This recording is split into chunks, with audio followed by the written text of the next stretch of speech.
네, 안녕하십니까. 김정은입니다. 혹시 제가 어떤 사람일지 궁금해 하시는 분이 계실까 싶어서 잠깐 제 소개를 드리면요.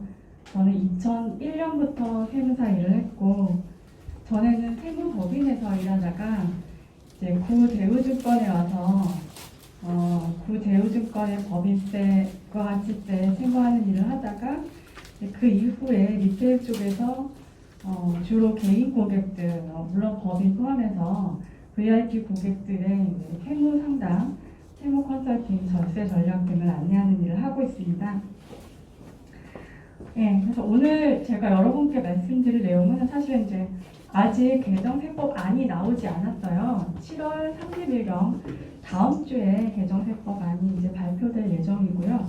그 이전에 발표됐던 이제 그 금융시장 선진화 방향에 따른 자본시장 세제 흐름에 대해서 오늘 여러분들 시작하시고 하실 테니 늦지 않게 6시까지 말씀드리도록 하겠습니다. 네, 잘 안 들리세요? 네? 네, 발음이 마스크 쓰고 해도 괜찮으시죠? 생사님은 이거 벗으셔야 될 것 같아요. 아, 저도 쓰고 하고 싶은데 벗을까요? 네, 너무 발음이 뭉개지나요? 네, 벗으시면 돼요. 네, 금융세제 개편 방향에 대해서 나왔는데요. 이제 세제 개편이라고 하면 이제 여러분들도 이제 어떡하지 하면서 너무 많이 나와서 정신이 혼미하신 분들이 계시죠. 부동산 대책도 너무 많이 나왔고 거기에 이어서 금융세제 개편 방향도 나왔습니다. 금융세제 개편 방향을 이제 크게 세 가지로 보면 금융투자소득이 이제 도입이 됩니다. 금융투자소득이라는 새로운 소득을 이제 정의하는데요. 지금까지는 금융투자소득이라고 안 하고 이자소득, 배당소득, 양도소득 이렇게 이제 크게 세 가지로 나눴었는데 그 부분을 이제 금융투자소득이라는 개념을 도입해서 펀드 안에서 여러분들 이제 펀드 투자 만약 하신다고 하면 펀드 안에서 국내 상장 주식에 대해서 양도나 평가 차익에 대해서는 펀드 과표 기준가에 반영을 하지 않았습니다. 그 말인즉슨 뭐냐면 이제 과세를 하지 않았다는 건데요. 그 부분이 2022년부터 과세될 예정이고요. 개인의 채권 매매 차익, 채권 이자 소득 말고 매매 차익 있죠. 내가 이제 채권 샀다가 팔아서 생기는 캡탈 개인에 대해서는 과세하지 않았는데 2022년부터는 이제 과세하겠다는 취지고, 그리고 이제 중요한 거 사람들이 이제 많이 이슈가 됐었죠. 막 엄청 반대도 많이 하고 했는데 상장 주식 양도 차익에 대해서 개인에 대해서 23년부터는 이제 전면 과세될 예정입니다. 법인 같은 경우에는 지금 이제 여러분들 다 법인 다 보유하고 계신 대표님들도 알고 계신데 법인세법에서 기본적으로 모든 열거주의가 아니라 법인이 얻은 모든 소득에 대해서 과세하는 그런 제도이기 때문에 법인은 옛날이나 지금이나 상장 주식 매도를 하건 채권 매매 차익이 생기건 다 과세가 되는데요. 개인은 소득세법이 기본적으로 열거주의입니다. 열거한 것만 과세하기 때문에 채권 매매 차익 같은 거 과세한다고 열거하지 않았었어요. 근데 이 부분을 다 통틀어서 앞으로는 금융투자소득이라고 해서 과세하겠다 이런 내용입니다.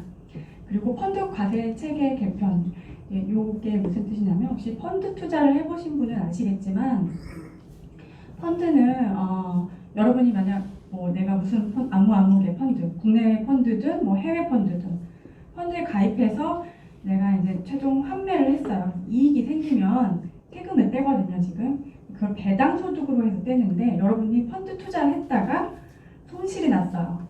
결국은 손실이 나서 환매를 해서 내가 손해를 본 거를 내가 다른 펀드나 아니면 똑같은 펀드라 하더라도 다른 날 환매한 거랑 서로 상계를 해주지 않습니다. 그냥 이익 난 것만 빼고 손실 난 거는 그냥 나몰라라예요. 이런 부분에 대해서 꾸준히 이제 이게 비합리적이다라고 개선을 요구했기 때문에 펀드 내 모든 소득도 금융투자소득에 포함을 시켜갖고 다른 거랑 합산해서 펀드 이익에 대해서 손실하고 이익을 서로 상계해주겠다. 그리고 만약에 손실난 게 있으면 내년에 세금 낼 거에서 빼주겠다 하는 게 이제 2월 문제입니다. 그리고 이제 주식 투자를 하신다면 매도하고 나면 증권거래세하고 수수료를 이제 주식 매도 대금에서 차감을 하고 지급을 합니다. 이제 그런 증권거래세인데 이제 매매 차익에 대해서 과세를 하기 시작하니까 증권거래세는 이거는 이제 이익하고 손실 상관없이 매매 대금에 대해서 이제 거두는 거거든요. 이거는 인하를 해야 되는 게 이제 맞는 것 같고요. 지금 뭐 금융권에서는 아니 그리고 뭐 다른 뭐 분들도 만약에 양도 차익에 대해서 세금을 뗄 거면 증권거래세는 떼지 마는 게 맞다 하고 이제 얘기를 하고 있지만 갑자기 이제 세금을 안 떼기는 정부도 겁이 나겠죠. 여기 전국의 세무서 중에서 가장 세금을 많이 거두는 세무서가 어딘지 혹시 아세요? 아, 강남일 것 같죠? 아니에요. 영등포 세무서입니다. 영등포 세무서. 왜냐하면 여의도에 증권 예탁원이 있어요. 예탁원에서 걷어들이는 증권거래세가 어마어마합니다. 개인들이 매매할 때마다. 우리는 이제 사실 매매할 때마다 조금씩 내니까 모르지만 모든 개인들이 또는 법인들도 증권거래세는 다 내죠. 손실이 났던 이익이 났던 이제 쫙 내기 때문에 이게 이제 실시일만 모이면 상당하거든요. 그래서 이 세수를 사실은 포기하기는 힘들겠죠. 그래서 이제 정부에서도 지속적으로 주장하는 게 세수 중립적이라고 합니다. 이거 증세 아니야? 이거 개인들한테 세금 매기네 막 공청회 할 때도 이제 제가 가보지 못했는데 이 자본시장 세제 공청회 할 때 실시간 라이브 그 유튜브 중계를 했었어요. 그래서 제가 한번 봤는데 그 개인 투자자 협회라는 쪽에서 이제 대표님이 나오셔서 막 이러면서 막 주장을 하시더라고요. 이게 말이 되냐 이게 세금. 그런데 이제 정부에서 계속 주장하고 있는 바는 세수 중립적이다. 다만 이제 사실 이런 다 과세를 하지만 손익통산을 해주기 때문에 우리가 이제 마음은 내가 주식 투자해서 돈 엄청 벌 것 같죠. 그렇지만 이제 실제로 개미들이 많이 벌질 못해요. 내가 지금 시작할 때는 막 그 계획은 엄청 훌륭한 계획을 갖고 있지만 이제 투자해보면 실제로 엄청 많이 벌지 못해서 결국은 손실하고 상계를 하면은 생각한 것보다 본인이 과세 대상이 아니게 될 가능성도 많은 거죠. 어쨌든 그래서 매매 차익에 대해서 과세를 하더라도 일부 증권거래세를 과세해야지 기존의 증권거래세에서 걷어들이던 세수만큼을 이제 걷어들일 수 있다는 입장이기 때문에 거래세는 단계적으로 인하하는 그런 이제 방향으로 나갈 것 같습니다.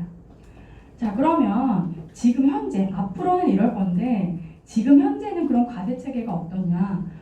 다소 복잡해요. 지금 현재 23년부터는 주식 매매 차익이 전면 과세되지만 지금 올해 20년, 21년, 22년 어떠냐 보시면 네, 이 과정으로 가는 이제 과도기에서 지금은 대주주만 국내 주식, 상장 주식에 대주주만 과세를 합니다. 소액주주는 이제 과세하지 않아요. 대주주가 아니면 다 소액주주입니다. 근데 이 대주주의 기준을 계속 낮추고 있습니다. 그래서 약간은 사실 이렇게 보면 굉장히 지금 복잡하고 기형적인 과세 방식이에요. 이 부분을 여러분이 만약 주식 투자를 하신다고 하면은 한번 좀 보셔야 될 것 같아요. 당장 올해하고 내년에 과세가 되는 거니까요. 그 외에 비상장 주식이나 해외 주식 같은 경우는 지금도 다 과세를 하고 있는데 비상장 주식은 보시면 예외도 있습니다. 지금 이제 상장 시장이라고 하면 우리가 보통 코스닥, 코스피 그리고 이제 그 코덱스까지 상장으로 보고요. 그 비상장 주식, KOTC에서 거래되는 주식은 기본적으로 비상장 주식인데 KOTC에서 거래되는 주식 중에 중소 중견기업 그리고 벤처기업 주식인데 본인이 대주주가 아닌 소액주주라고 하면 지금은 비과세되고 있습니다. 그리고 원래는 여러분 올해 개인들은 양도세를 부과할 때 기본적으로 이제 과세 연도가 1월 1일부터 12월 31일까지입니다. 딱 정해져 있어요. 물론 법인도 대다수 법인이 1월 1일부터 12월 31일까지가 과세 기간이죠. 하지만 보면 이제 3월 말 법인도 있고 6월 말 법인도 있고 그렇습니다. 개인들은 다 정해져 있어요. 근데 만약에 여러분 올해 내가 부동산을 하나 팔았어요. 그럼 부동산 양도소득이 있을 거잖아요. 그리고 주식도 내가 어쩌다 보니 대주주인데 해당이 돼서 주식을 팔아서 이익이 생겼다. 얘네 둘을 합산하냐? 그렇진 않아요. 부동산하고 주식은 이제 카테고리가 달라서 한쪽에서 이익, 한쪽에서 손해가 났다 하더라도 서로 이제 통산도 안 해줍니다. 근데 같은 주식 안에서도 작년까지는 국내 주식 매매 차익에 대해서 과세 대상이었던 거하고 여러분이 이제 해외 주식에 투자한다고 하시면은 해외 주식 매매 차익하고 서로 합산이 안 됐어요. 내가 국내 주식에선 손실 보고 해외 주식에선 이득 봐도 해외 주식에 대해서만 세금을 내지 손실 본 거에서 뭐 내 세금에서 빼주는 게 없었는데 올해는 주식에 한해서는 국내 주식과 해외 주식이 손익통산을 인정을 해줍니다. 그래서 이런 부분 만약에 지금은 우리나라 증시도 정고점을 넘었죠. 근데 자기 갖고 있는 종목별로 다 엄청 다를 테니까 보통 보면은 이제 미국 주식 같은 경우는 지금 계속 막 잘 나가고 있으니까 내가 갖고 있는 해외 주식에서는 이익이 났는데 내가 만약 갖고 있는 국내 주식 대주주다 내가 혹은 대주주가 아니어도 장외 거래하면 과세가 되거든요. 장외 거래가 뭐냐면 내가 원래는 우리 갖고 각 증권회사 통해서 예탁 결제원을 통한 그런 이제 주문을 넣어서 체결이 되는 방식으로 거래를 하는 게 아니라 내가 내 친구하고 그냥 얘기했어요. 내가 오늘 삼성전자 주식을 너하고 그냥 우리 오늘 종가에 거래하자. 그러면 종가에 해당하는 돈을 내가 받고 그 주식을 그 친구한테 대체를 해주면 그런 방식이 장외 거래거든요. 그렇게 장외 거래하면 원칙적으로 대주주, 소액주주 상관없이 과세가 됩니다. 만약에 여러분이 아까 말씀드렸듯이 내 해외 주식, 미국 주식은 이익이 났어요. 그런데 국내 주식은 손실이다. 하지만 나는 대주주가 아니다. 그런 방법이 없느냐? 방법이 아주 없는 건 아니고 그런 식으로 소액주주 상장 주식 갖고 있다면 장외 거래하시면 얘는 이제 과세 대상이니까 아까 그 이익이 났던 해외 주식하고 합산해서 손익을 통산해서 세금을 줄일 수가 있겠죠. 그리고 이제 주식 양도세는 그러면 언제까지 신고해야 하면 해외 주식하고 국내 주식하고 신고 기한이 틀립니다. 해외 주식은 1년에 한 번 5월 달에 신고하시면 되고요. 1년치를. 국내 주식은 반기에 한 번씩 신고하셔야 되세요. 그래서 상반기는 1월에서 6월까지 매도한 거는 8월 말까지 신고 납부를 하시면 되고 하반기에 매도하신 거는 다음 연도 2월 말까지 신고하시면 됩니다. 자, 그러면 누가 도대체 대주주냐? 이 대주주 기준이 살짝 복잡한데 사실 원리만 알면 간단하긴 해요. 누가 대주주냐면 이제 매도일 18년 4월 1일을 이제 지났으니까 20년 4월 1일 이후에 파는 사람은 코스피, 코스닥 같은 경우에는 한 종목당 10억 이상 갖고 계신 분이 대주주예요. 근데 이 10억 이상은 우리가 주가가 매일 바뀌니까 그럼 매일매일 그럼 체크를 해야 되느냐? 그게 아니라 직전 사업년도 말 기준 금액입니다. 그러니까 직전 사업년도가 뭐냐면 내가 갖고 있는 주식 회사에 그 주식의 사업년도 대부분은 12월 말이겠죠. 지금 만약에 2020년 7월이니까 파는 거에 대주주 판단은 작년 말 기준으로 하면 됩니다. 작년 말 기준으로 내가 한 종목에 10억 이상을 갖고 있었다. 또는 1% 이상, 2% 이상을 갖고 있었다고 하면 대주주에 해당되기 때문에 내가 그거를 2020년 4월 1일 이후에 판다고 하면 이제 양도소득세를 신고 납부하셔야 되는 거죠. 근데 이게 보시면 이 대주주의 기준이 더 좁아집니다. 여기 확정된 거냐고 여쭤보시는 분이 많은데 시행령에 이제 확정은 다 됐어요. 지금 뭐 다시 이걸 수정하냐 만약 얘기는 있긴 한데 내년 4월 1일 이후에 파는 것부터는 요것도 당연히 기준은 직전 4년도 말이겠죠. 그러니까 올해 말에 종목당 3억 원 이상 갖고 계신다고 하면 대주주에 해당되는 거예요. 그러면 내년 종목당 3억 원 이상 갖고 계시면 내년 4월 1일 이후에 팔면 양도소득세 신고 납부를 하셔야겠죠. 그래서 판단 기준일이 직전 3년도 말이고 가로 열고 보면 특수관계자를 포함한다고 되어 있어요. 네. 이 특수관계자에 대해서 조금 이따 또 말씀드릴게요. 그래서 코스피, 코스닥, 코넥스 전부 다 금액 기준으로는 3억이고요. 지분율 기준으로는 코스피 1%, 코스닥 2%, 코넥스는 4% 그렇습니다. 그리고 이제 지분율 같은 경우에는 이게 원래 직전 사업년도 말 기준으로 판단하는데 지분율 같은 경우는 주중에라도 내가 추가 매수를 해서 내가 막 코스닥 주식을 막 하다 보니까 오늘 2% 주식 총 발행 주식에 2%를 넘게 샀어요. 그러면 그때부터 나는 대주주가 돼서 그 3년도 말 끝날 때까지 대주주에 해당하기 때문에 그 사이에 판 거에 대해서는 양도소득세를 신고 납부하셔야 됩니다. 자, 그럼 양도소득세는 얼마냐? 양도소득세는 당연히 양도 차익에 대해서 매기게 되겠죠. 양도 차익에 대해서 매기는데 대부분 이제 1년 이상 보유하셨으면 22%에서 27.5% 과표 3억을 기준으로 이렇게 이 세율에 해당된다고 보시면 되세요. 일부 22%하고 33%도 있습니다. 대주주가 주식을 1년 안에 팔아서 생긴 차익에 대해서는 33% 세율입니다. 그리고 이제 증권거래세는 기존에도 요 자본시장 선진화 방안에서도 더 낮추겠다고 했지만 기존에서도 살짝 낮춰서 지금은 이제 코스피 코스닥은 거래세랑 농특세 합쳐서 0.25%입니다. 비상장은 만약에 매도하시면 0.45%고요. 네. 자, 아까 제가 특수관계자 말씀드렸잖아요. 누가 나의 특수관계자인가? 세법에서 규정하고 있는 특수관계자는 배우자와 직계 좀비속입니다. 그리고 또 하나 있어요.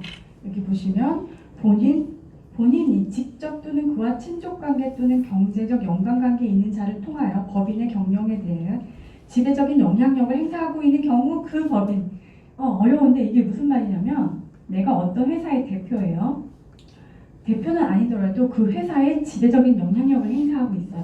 그럼 지배적인 영향력을 행사하고 있는 건 어떻게 판단하느냐? 기본적으로 두 가지입니다. 첫 번째가 그 회사의 지분을 30% 이상 갖고 있거나 두 번째는 임원의 임명에 영향을 줄 수 있는 사람이에요.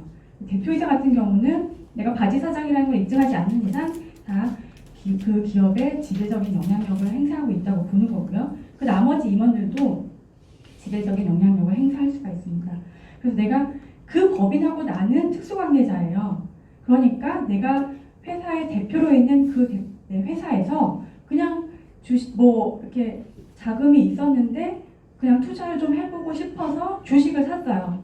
그런데 나도 그 주식을 샀어요. 그러면 그 회사에 있는 주식하고 내 개인 주식하고 합쳐서 대주주를 판단하게 되니까 그 두 개를 합쳐서 3억 원이 되느냐를 보셔야겠죠. 네.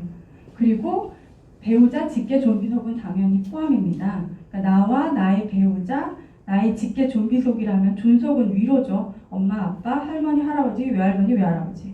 직계 비속은 아들, 딸, 손자, 손녀. 예, 외손자, 외손녀 당연히 포함이죠. 그렇게가 이제 직계 비속입니다. 이 사람들하고 내 주식을 다 합쳐서 그러니까 올해 말에는 3억 원이 되는지를 판단해 보셔야겠죠.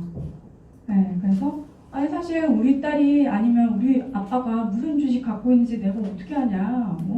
어떻게 하다 보니까 상상전자에 다 투자해서 나중에 대주주가 됐네. 그런 거는 사실 알 바는 아니에요. 어쨌든 이제 대주주가 돼서 나중에 매도를 하게 되면 여러분들이 예전에는 모르고 있다가 시간이 정말 한참 지나서 세무서에서 무슨 안내문 같은 게 날라와요. 세금 신고를 안 했다 이렇게 지금이라도 신고하라 이런 안내문이 나오는데 요즘에는 그래도 세무서에서 대주주를 파악을 해서 예탁원을 통해서 실제 주주 명단으로 대주주를 파악을 해서 그 사람의 직계 존비속 배우자까지 합산을 해봐요. 그게 굉장히 어려울 거라 생각하지만 이제 우리나라는 주민번호 체제가 다 돼 있기 때문에 그 행정 전산망으로 파악을 해서 대주주가 주식을 팔면 신고 기한이 임박해서 안내문을 요즘은 보냅니다. 우리가 생각하기에 네가 대주주인데 네가 주식을 팔았다고 하니 언제까지 세금 신고를 해라 이렇게 안내문을 보내주기 때문에 예전엔 정말 난 대주주인지 모르고 있다가 갑자기 세금 플러스 엄청난 가산세를 받게 됐다. 이런 경우는 요즘 조금 줄어든 것 같아요. 네. 자, 그리고 아까 말씀드렸듯이 대주주의 이제 양도소득세 판단일은 직전 사업년도 말이에요. 근데 내가 그럼 내가 올해 말에 3억 원이 되지 않게 원래 내가 주식을 좀 팔아놔야겠네 이렇게 이제 생각이 드시는 분들 많을 텐데 팔려고 하면 언제까지 팔아야 하냐? 우리 주식은 당연히 3일 결제 시스템이잖아요.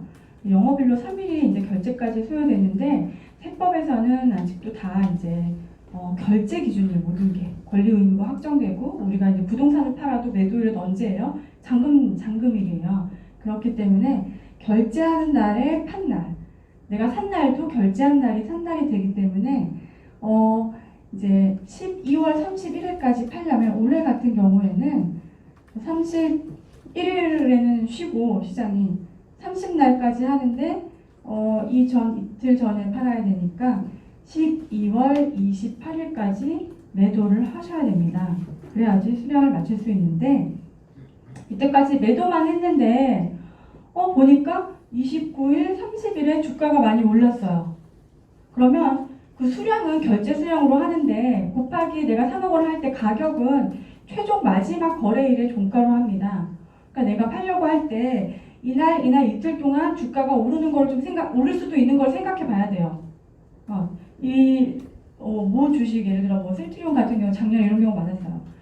이 날짜에 주가가 빠졌다가 이 이틀 동안 엄청나게 올랐어요. 그래서 내가 원래 대주주 회피하려고 조금 주식을 넉넉하게 팔았다고 하지만 결국은 대주주가 됐다 이런 분들도 계셨거든요. 그러니까 이제 이렇게 해서 파실 분들은 이때 주가가 오르는 것을 대비해서 좀 여유를 두고 파셔야 됩니다. 얼마나 여유를 둬야 될지는 저도 모르겠어요. 그거는 잘 판단하셔서 파시면 됩니다. 자, 이렇게 대주주가 좀 복잡하잖아요. 직계 좀비속도 합쳐야지. 그 다음에 작년 말에 직전 3년도 말에 기본적으로 얼마였는지. 근데 아까 보시면 시행은 언제부터 하죠? 매도일은 또 4월 1일부터 이게 적용이 돼요. 그러니까 이것 때문에 굉장히 많은 분들이 이제 헛갈려 하셔서 한번 퀴즈를 내보자고 하면 왜냐하면 너무 지금 약간 이 대주주 과세하는 방식이 제가 봐도 조금 약간 기형적이에요. 어쨌든 우리는 이제 뭐 그러거나 말거나 일단 이 상황에서 대책을 찾아야 되니까 SK 하이닉스 이게 코스피 주식이죠. 작년 2019년 작년 말에 16억 원을 보유하고 있었어요. 이분이. 근데 2020년 3월 말 전에 예를 들면 1월에 5억 원을 팔면 이분은 양도소득세를 내야 될까요? 신고해야 되나요? 한번 보시면 여기 이 표를 한번 보시면 2020년 올해 4월 1일부터 파는 거는 직전 3년도 말로 10억 이상이신 분이 대주주에 해당하는데 이 이전 세법에서는 대주주 기준은 15억이었어요. 그러면 2020년 이게 4월 1일부터 파는 사람한테 적용이 되는데 2020년 4월 1일 이전에 팔았어도 내가 이 이전에 이미 대주주에 해당됐다고 하면 10억 이상이면 이분은 2020년 4월 1일부터 파는 게 해당이 되는 게 아니라 1월 1일부터 파는 것도 다 양도세에 해당이 되세요. 요거는 그러니까 신규로 대주주에 해당되신 분들만 요때 되는 거죠. 그래서 요 퀴즈에 우리가 답을 맞춰본다고 하면 뭘까요? 네네네. 네, 5억 원을 팔면은 양도소득세 신고를 하셔야 되세요. 왜냐하면 그 이전에도 이미 대주주였어요. 15억 이상이어서. 그리고 나머지를 2020년 지금 한 8월, 9월에 팔았다고 하면 당연히 얘도 양도소득세 신고를 하셔야 됩니다. 네. 헛갈리죠. 4월 1일 때문에 엄청 많이 헛갈려 하세요. 자, 이거 똑같은 건데 한번 다시 볼까요? LG전자는 코스피 주식이에요. 내가 작년 말에 이것도 12월 말 법인입니다. 12억 원을 보유하고 있었어요. 물론 나와 내 특수관계자들이 합쳐서. 그런데 얘는 그러면 3월 말 전에 올해 2월에 5억 원을 팔았어요. 일부. 얘는 양도소득세 신고를 해야 할까요? 네네네, 안 해도 됩니다. 얘는 지금 2억 원은 표를 한번 보시면 4월 1일부터 파는 사람은 10억 이상인 분이 4월 1일부터 대상이에요. 그러면 4월 1일이 되기 전에 판 사람 10억에서 15억 이상이신 분들은 4월 1일이 되기 전에 파신 분들은 이 부분은 세금이 없고요. 대신 4월 1일부터는 과세가 되니까 8월쯤에 나머지 전량을 매도를 하셨다고 하면 이 부분에 대해서는 양도소득세 신고 납부를 하셔야 됩니다. 자, 그러면 내가 어쩌다 보니 이미 대주주가 됐네, 안 되려고 했는데, 혹은 뭐 안 될 생각도 없고 뭐 이익 양보에 대해서 세금 내지 뭐 하는 마음으로 갖고 계셨는데 대주주가 됐다고 하면 양도소득세를 줄일 수 있는 방법은 전혀 없을까요? 아니요, 있습니다. 양도소득세를 줄이려면 기본적으로 이제 제일 뭐 여러 가지 방법이 있어요. 각자 처한 상황에 따라서 여러 가지 방법이 있을 수 있겠지만 누구에게나 다 이제 동일하게 적용될 수 있는 게 뭐냐면 증여를 했다가 파는 거예요. 우리가 이제 배우자한테는 10년에 6억 원에까지는 세금 없이 증여 가능합니다. 자녀한테는 성인 자녀 5천만 원, 미성년 자녀 2천만 원 가능해요. 그러면 내가 갖고 있다가 팔면은 차익이 많이 난 주식이 있어요. 해외 주식도 마찬가지입니다. 해외 주식에도 적용이 가능하죠. 내가 갖고 있었는데 주가 많이 올랐어요.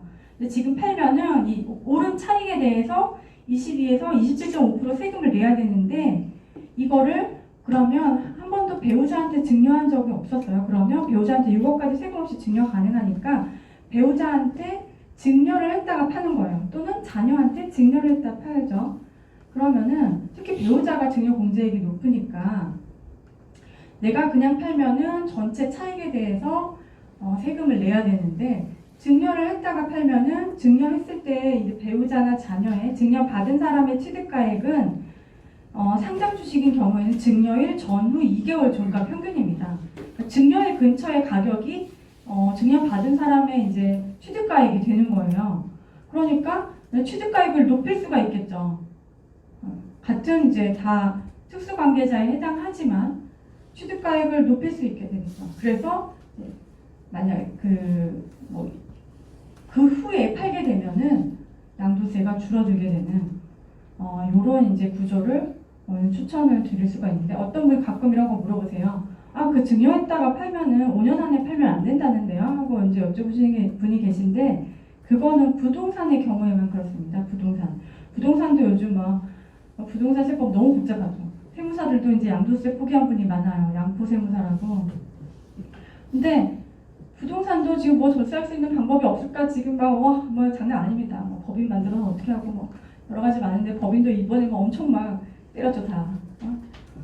근데 그나마 증여했다가 파는 부동산에도 적용이 가능해요. 지금 시세 차이 굉장히 많은데 이제 요 배우자한테 6억까지 세금 없는 구간을 이용해서 증여했다 파는 게 가능한데 부동산의 경우에는 증여받은 사람이 그때 그 증여받았을 때의 가격을 취득가액으로 인정을 받기 위해서는 5년이란 시간이 있다가 팔아야 돼요. 주식은 그런 이제 2월 과세 조건이 없습니다. 그래서 증여받자마자 바로 파셔도 아무 상관이 없어요. 이걸 이용해서 증여했다가 파는 방법을 이용해서 국내 주식 대주주도 마찬가지고 해외 주식도 마찬가지로 이런 식으로 이제 절세가 가능합니다. 취득가액을 높여서 한다.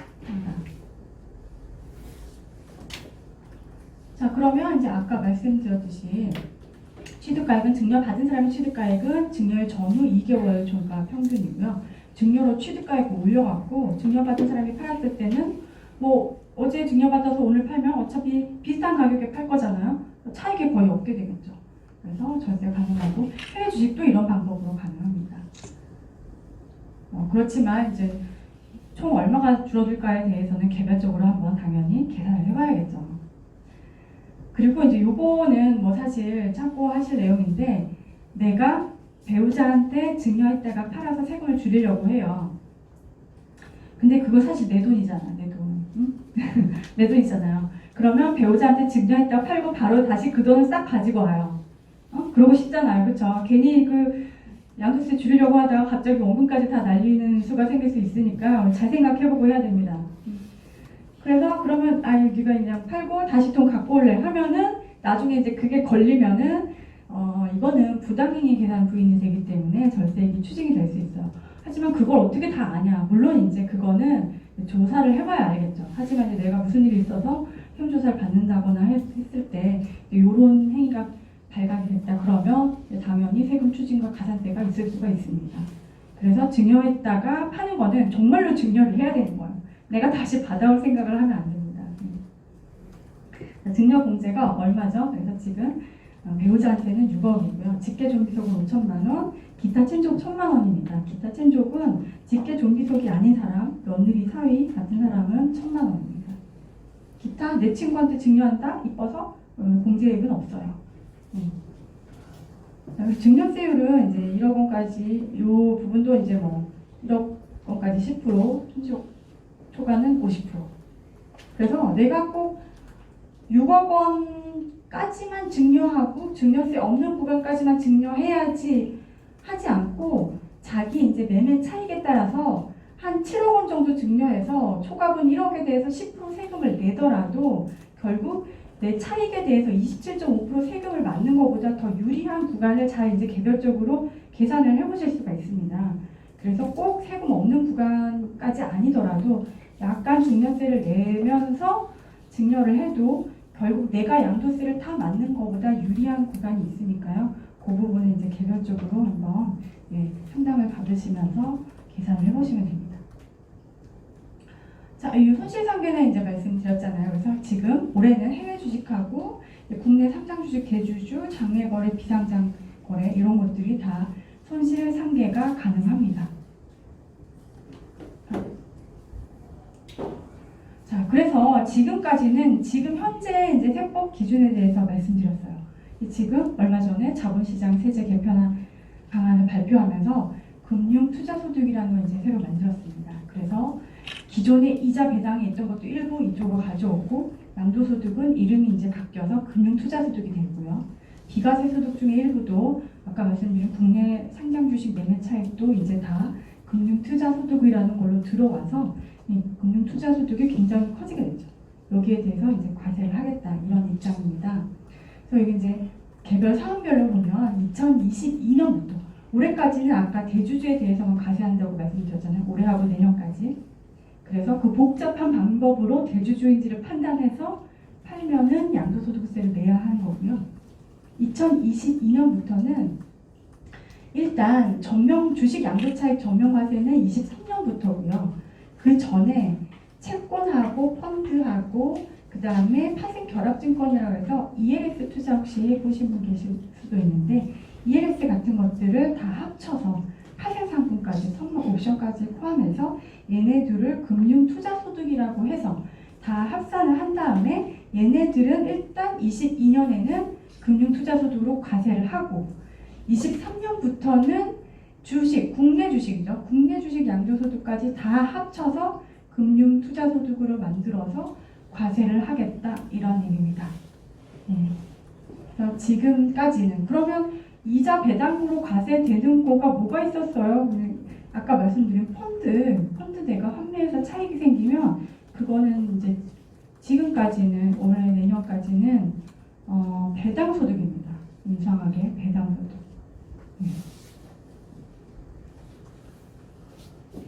그래서 혹시 예전에 뭐 여기 계신 분들이 개인적으로 펀드나 주식 투자를 얼마나 하시는지 제가 잘 모르겠지만 예전에 그 2007년에 지금도 요즘 뭐 중국 주식이 엄청 분위기가 좋아서 엄청 많이 올랐잖아요. 근데 한 2007년에도 혹시 그때 생각나시는 분이 계시면 그때도 이제 중국 시장이 엄청 붐이었어요. 근데 그때는 지금처럼 여러분이 모바일이나 HTS로 해외 주식을 쉽게 직접 거래하는 시스템이 아니었고 대부분 이제 투자는 개인들은 펀드를 통해서 했어요. 그때 막 엄청 유명한 미래 차이나 솔로몬 막 이런 아니 미래 인사이트 펀드 이런 거 혹시 들어보셨나요? 막 그걸 가입하겠다고 사람들이 막 증권사 앞에서 줄을 엄청 서던 그런 시절이 있었는데 그때가 이제 아마 2007년이었을 거예요.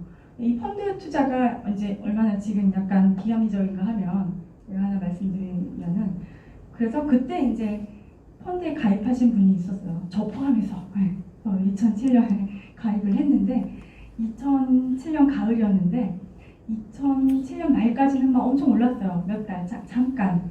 그리고 나서 그 이후 2008년에 이제 뭐 리먼 사태 맞으면서 쭉쭉쭉쭉 엄청 무지막지하게 떨어져서 거의 반토막도 넘게 났었죠. 반토막이 넘게 났고 했는데 그 와중에 이게 배당 펀드 이익금이 배당 소득이에요. 그런데 또 그 시절에 어떤 게 있었냐면 해외 주식, 해외 펀드에 대해서 해외 펀드 안에 있는 그 주식 매매 차익에 대해서 비과세를 해주다가 2014년인가부터 그 비과세를 더 이상 해주지 않게 됐어요. 그런데 그럼 비과세를 해주려면 뭔가 차익이 있어야 비과세를 해주는데 계속 반토막이 났어요.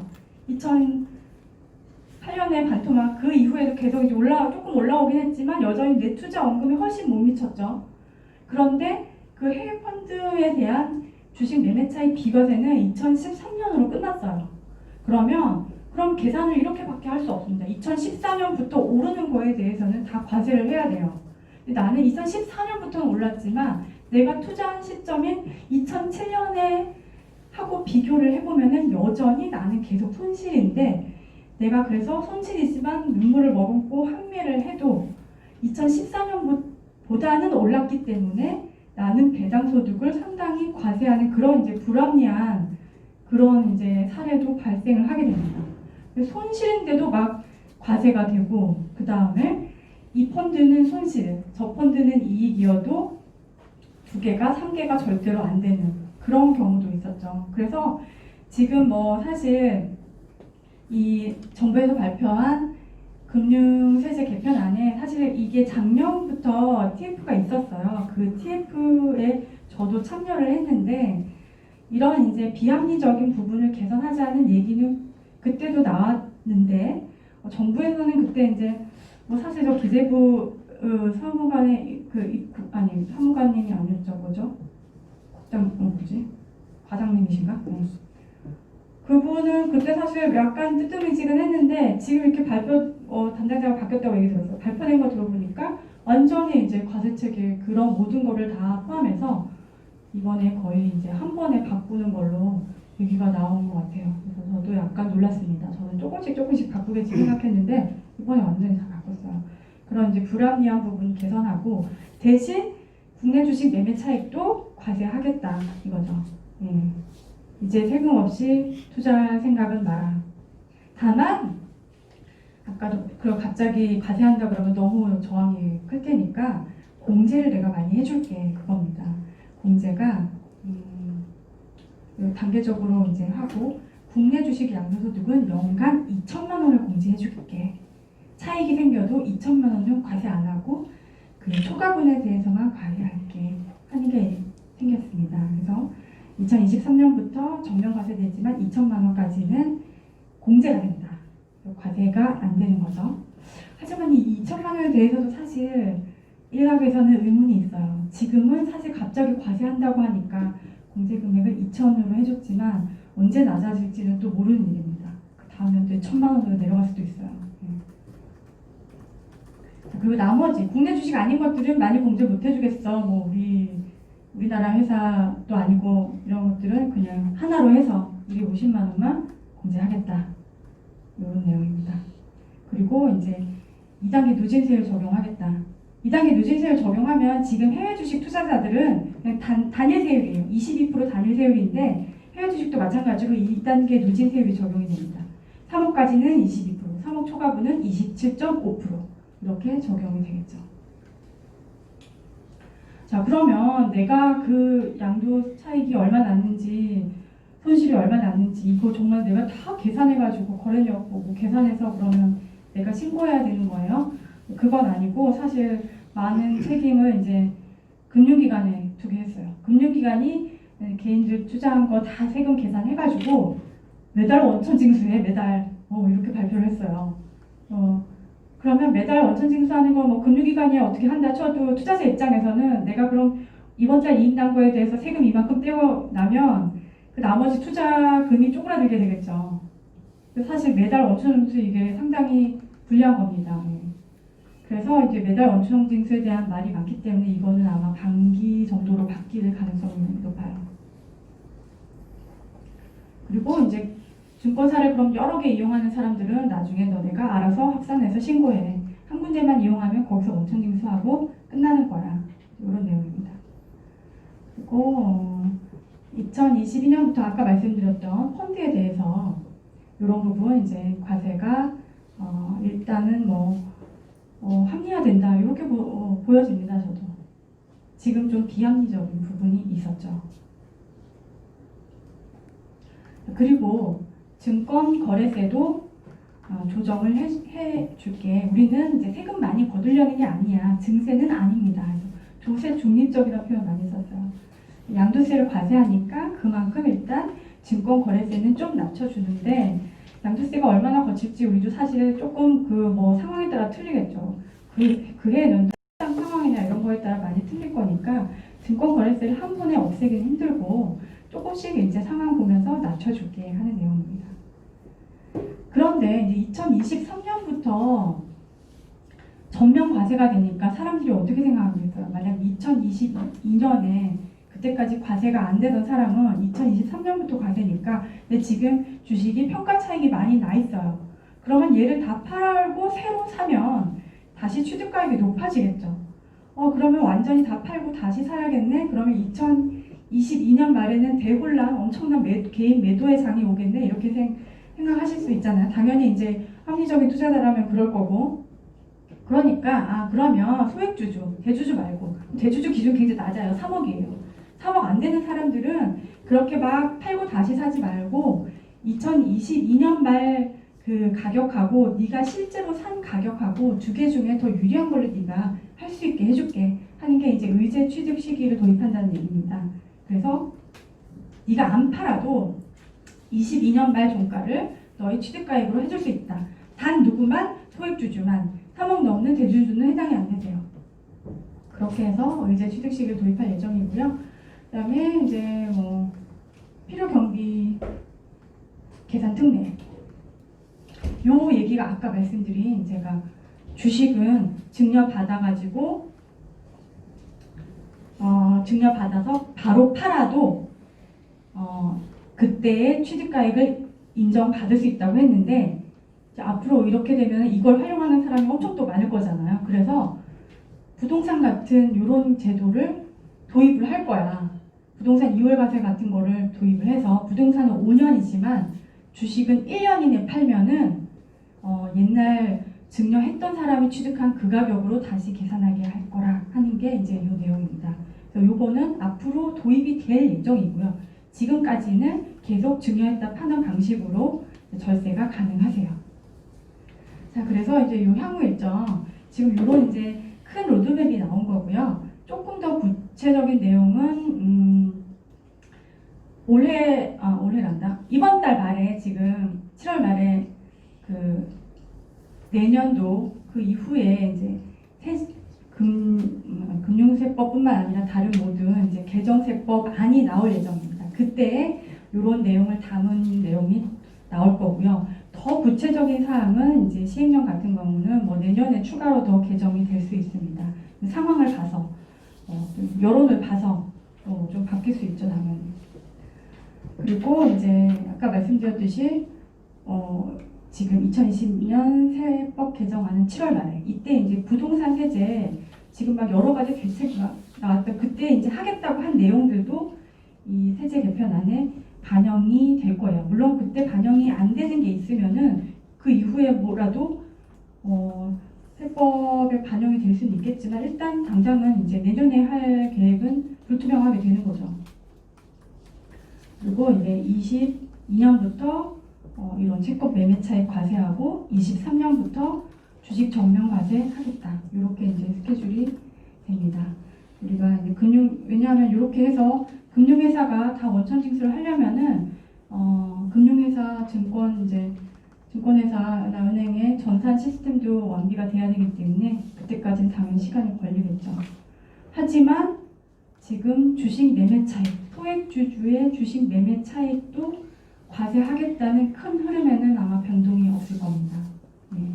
그리고 예외 없이 과세하겠다. 다만 공제를 주겠다. 그리고 대신 우리가 다른 펀드나 ELS나 이런 거에 난 손실이나 이익도 다 합산해서 과세하게 하겠다. 이런 내용이 이번 이제 금융세제 선진화 방안의 큰 흐름이라고 보시면 되겠고요. 이 내용으로 한번 여러분들도 혹시 대주주에 해당되지 않는지 혹은 이제 다음 앞으로 계획을 어떻게 세워야 할지 한번 생각을 해보시면 될 것 같고요. 오늘 긴 시간 고생 많으셨습니다. 감사합니다. 질문이 될까요? 네. 저는 이걸로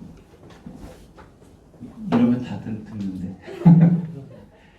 저기 저는 주식을 하지를 않기 때문에 그 관련돼서 질문은 아니고요. 저희가 자식들한테 일부 주식을 양도를 해서 양도세를 좀 냈어요. 네, 증여를. 네. 그래서 이제 배당을 여보세요? 잘 들리시나요? 네. 그래서 이제 저희가 배당을 통해서 주식을 증여한 다음에 배당을 좀 했었거든요. 배당을. 그래서 차등 배당을 좀 해서, 건강보험이 정액은 3천만 원인가? 거기서는 넘은 적도 있었고, 3,400. 네, 그러다 보니까 또 거기에 따라서 보험료를 상당히 또 많이 내더라고요. 그래서 이제 그렇게도 해본 적도 있고, 그게 또 변동이 또 있는지, 금액 변동이 있는지와, 저 같은 경우는 그렇게 받은 걸로 아까 말씀하신 것처럼 주려고 했던 거는 사실은 아니었기 때문에 세금에 대한 절세 때문에 그렇게 했던 부분도 있는 거고요. 그걸 가지고 일단 제가 받았어요. 통장을 통해서 받아가지고 배당을 받은 점 말씀이시죠?